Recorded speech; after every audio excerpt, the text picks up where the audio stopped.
Megan Hicks of I Run Far. I'm with Jim Walmsley. It's a couple days before the 2025 Trail World Championships Long Trail. We're in Confranc, Spain. How are you doing, Jim? I'm doing good. Yeah. You've been here for a little bit. You've seen most of the course. You're adjusting to Spanish Pyrenees life. Yeah. Drove across France about a week ago. Got here early and kind of have been scouting out the course. You've been with Team USA running some of this course and said off camera you're going to find it to be burly and long. Yeah, definitely a chunky course. And then, I think not really with Team USA, but a few of us Americans got here early on our own. And so I've ran through it with Caleb and Adam and talked about it a few times with them and stuff. So. Cool. And then like Spanish Pyrenees life, like you've at this point adjusted to French Alps life. How are you finding a new valley, a new village, a new life? I'd say, we kind of know like remote areas in the mountains are harder for maybe eating stuff that you're more accustomed to. So we definitely came to the mountains like fully loaded with groceries and stocked up for a week or so. And then know that we have to go into a bigger town to go get more groceries that we're used to. But yeah, not a lot of things. It's pretty quiet. It's off season here. So plus I think it's a pretty quiet part of the Pyrenees to begin with. So the trails have been absolutely dead and it's pretty peaceful and really good views, huge mountain range. Fun new experience.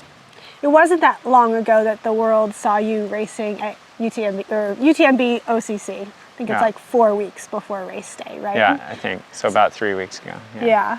So talk about a little bit about the transition from that to this. Was it just like a pretty quick recovery from racing 60K that day, or did you need a little bit of transition time? I think it's, like I always say, like recoveries from races is always unique and you have to kind of feel how the recovery goes, but also kind of being 4 weeks after that race, you have to set up the next race and have that in mind, even with the block and the taper beforehand.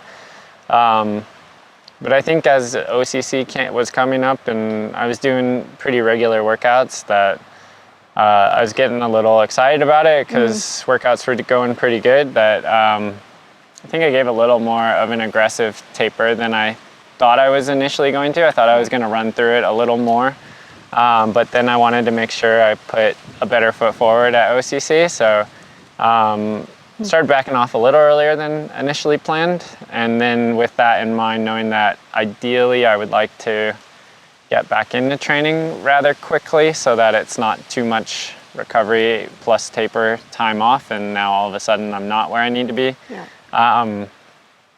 Ended up getting back into things, but having to really take care of like getting healthy, getting my ankle healthy from a little ankle roll, and pretty banged up after OCC, but was able to get in like just easy, moderate volume, and then I think I've done what I can, and I think we're finally race week, 6 days out or so, 5 days, 6 days, and it'll be a shorter taper. It's not like a 2 week taper. I don't have time for that, so hopefully kind of that race pop starts to really come back into the legs later this week as I back off volume and stuff.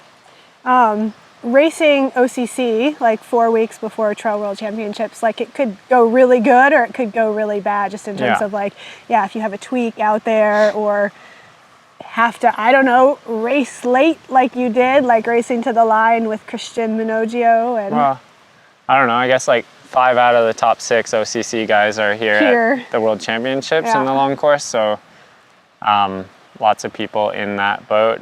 For me, it made sense because I haven't had a summer full of racing, so I wanted to just kind of get back on it with like a bib on and go compete. So definitely got that and some, and then I don't know. I think we'll know in 2020 if I like played things right or not with the World Champs. But I think as we know in our sport, like the World Champs are kind of an event in our calendar, not the event in our calendar. So it's okay. I think I'm in a good spot to be competitive, and I'm excited to compete, and that's kind of all I can ask for at this point.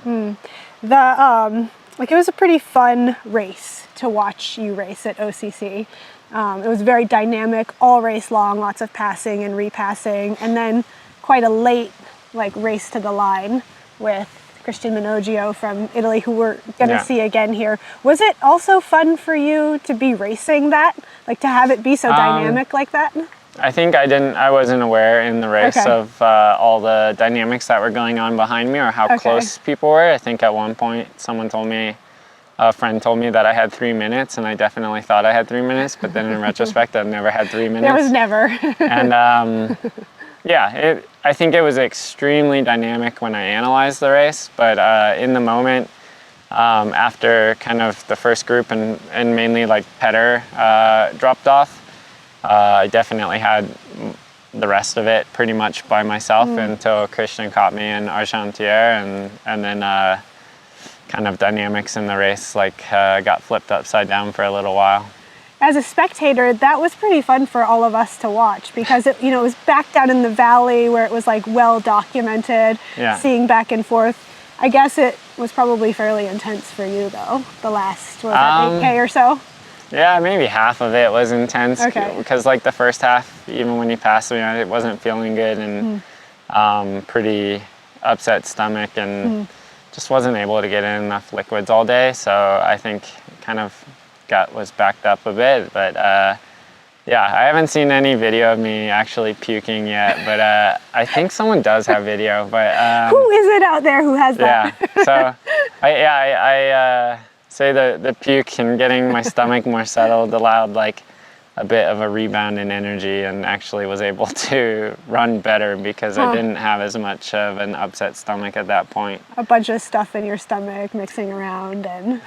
Yeah, not a bunch. I mean, it was a pretty low day. We made a lot of mistakes running through spots and expecting things to be more obvious. And yeah, apparently UTMB blamed us for running too fast and not looking hard enough. So that's surprising to me. But it is what it is. We all had to deal with it. And yeah, you just roll with the punches, and yeah, a little upset stomach, puke and rally, and then sprinted in on the end.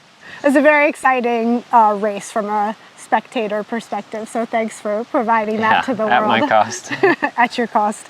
And so before that, one of your main goals of the year, I think, had been to race Western States, but you had to deal with a knee injury, DNS that, and then point the rest of your year towards this fall. Yeah, I've still kind of struggled a long time, I guess, since Western States 2024.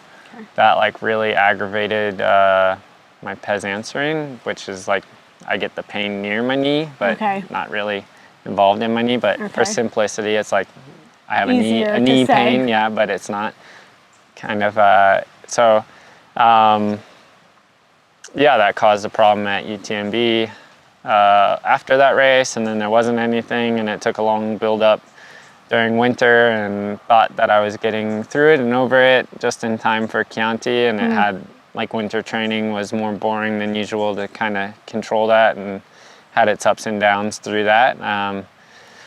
But thought I was healthy enough to race Chianti no problem, and on paper I should have just reset and been able to build into Western States and gone from there. But yeah, it flared up again and kind of hit reset again, unfortunately, and then that kind of really bit into summer racing plans.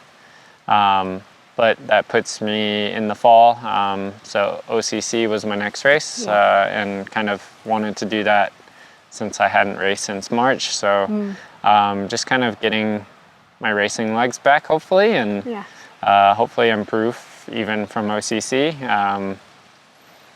Hopefully I'll have more kind of endurance at this race, I think, is how I envision how I've built my block and what I'm trying to do. But yeah, and then I don't know if this will be the last race or maybe one more race. which is not determined yet. But yeah, we'll take this one, and hopefully I can get out of this race healthy and make the decision a week after this race. Okay. Another interesting component of this event is that this is a World Championships. So there's an individual podiums to vie for, and then there's also the team aspect to it. It's kind of like throwing it back, at least for like, you know, like us who come from America, like the collegiate racing atmosphere. Yeah. Have you given any thought to, just sort of like the team aspect of this week? Yeah, I think, I mean, initially when I look at the World Trail Champs, it's more appealing to kind of race a bit for yourself, actually, because it's a really, really competitive race this year. However, after seeing the course, I think it dials things back, and it's almost more interesting to all of a sudden like kind of control what you can and try to just get a good time and a low score. And yeah, actually the team side becomes a bit of a motivating factor when I would say after seeing the course, it's a bit more meh or flat of a reaction that, yeah, it's unique, it's burly, it's never truly flowy.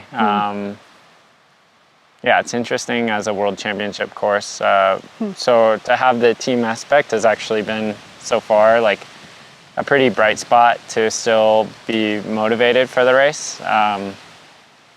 But we'll see. I think everything changes once they say go. And, I'm sure I'll be plenty motivated in the race. Yeah. Well, best of luck to you. It's going to be fun to watch you all out there this weekend. Thanks so much. Yeah, it'll be fun.